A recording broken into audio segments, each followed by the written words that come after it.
So this summer, as some of you might know, I spent a lot of time in Africa with Mr. Straneri right here, and it was really an incredible time.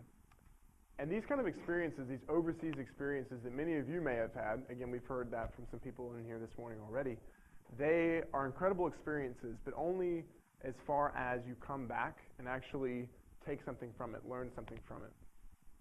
You guys may have figured this out by now, but life is a lot more than just what happens to us.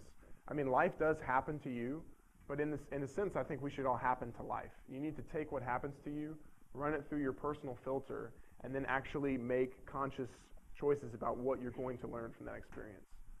So when I was in Africa, one of the biggest things I took away from it was learning to see the other side, learning to see the other half.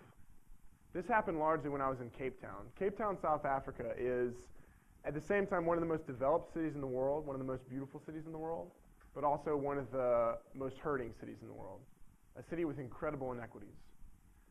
When Mr. Straneri and I were there, we would spend time at bars that were comparable to anything I've ever seen in Europe, the finest clubs, the most beautiful multi-million-dollar homes, stretched all across some of the most beautiful seashore you've ever seen, Aston Martin dealership that we used to go by every day, skyscrapers, beautiful restaurants, beautiful beaches, really an incredible place, an amazing place to spend some time. However, at the same time, if any of you are familiar with South African history, they are still hurting from the legacy of apartheid, which is from, it ended in 1994. If anybody's seen the Morgan Freeman movie, Invictus, you know a little bit about this. And apartheid, basically the white people in South Africa took all the native black Africans, pulled them out of the cities, and pushed them outside center of town, tried to get them away. And so what you end up with is places like Cape Town, with its Aston Martin dealerships, beautiful sunsets, incredible evenings, surrounded by townships.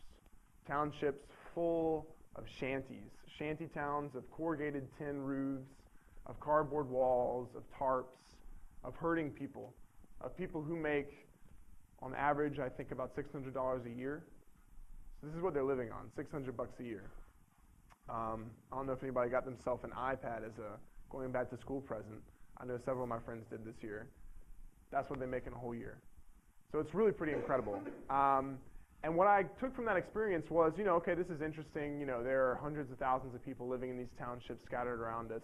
Yeah, they're poor. Yeah, you actually have to drive through them to get from the suburbs, where again is world-class wine estates, beautiful vineyards as far as the eye can see, 1,000, 2,000-meter mountains stretching down to the water. You'd have to drive through these townships to actually get into the city. So you can't escape it. You can't get away from it. You see it every single day. And yet, it's so easy to get numb to it. I got numb to it in the 3 weeks I was there, and I can only assume that the people that actually live there grow numb to it as well. So take that, what I've just been talking about, and let's put it on one side. I want to transition now to the other thing I want to talk about. I want to bring it closer to home. I want to bring it back to Charleston. We've all gone out in Charleston, yes? Spent some leave time downtown. Who's been approached by a homeless person and asked for some money? Show of hands. All right, looks like literally everyone.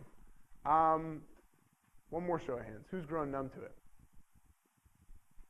I mean, this happens like every single time I go out.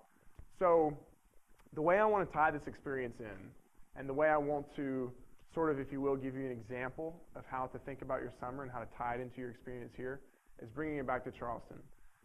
Charleston's also a place of inequities. You drive by the Maserati dealership out Baker Automotive, and then you come downtown and you go to a really nice restaurant, take your girlfriend out for drinks, and then on your way back to your car, your nice car, I'm assuming, we're all good people here. When you go back to your nice car, someone approaches you and says, hey man, you got $1? I'm trying to get some food. And if you're like me, you say, sorry man, I don't have any cash. Maybe you do have some cash, maybe you don't. And what I'm trying to do right now is not to say that you should feel bad, you should give that person $1, but you should at least realize that Charleston has this other side to it. I've become used to Charleston as being the place of the pretty people, according to Yahoo Readers Poll. The place of international tourism, according to Condé Nast. The place of elegance, the place of beauty, all of these things. That's what I've come to know Charleston as. But if any of you have ever been over to Meeting Street and decide to actually swing a right when you're heading up the peninsula and drive over in that area, you'll know that it's not just that. I've actually only done that once, and I felt like I was in a different city, almost like a different country. Broken down houses, patched up, falling apart, very similar to these townships in many ways. So I'm going to close with this. As a senior, I'm trying to decide what the legacy I leave at the Citadel is going to be, what the legacy I leave in Charleston is going to be. A lot of you in here are not seniors. Maybe you're a junior and you've got still 2 years left. Maybe you're a sophomore and you've got a lot of time left. And in a few weeks, we'll have some knobs in here that are just starting to figure things out. So I'd encourage you, before you get to senior status like me and you realize how much time you've wasted, start thinking right now, what do you want your legacy in Charleston to be? And maybe, just maybe, you want it to be adjusting some of those inequities.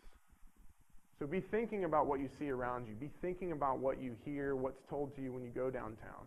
Be thinking about that guy that asks you for a buck. And then be thinking about what you can do for that, do with that, do for that guy.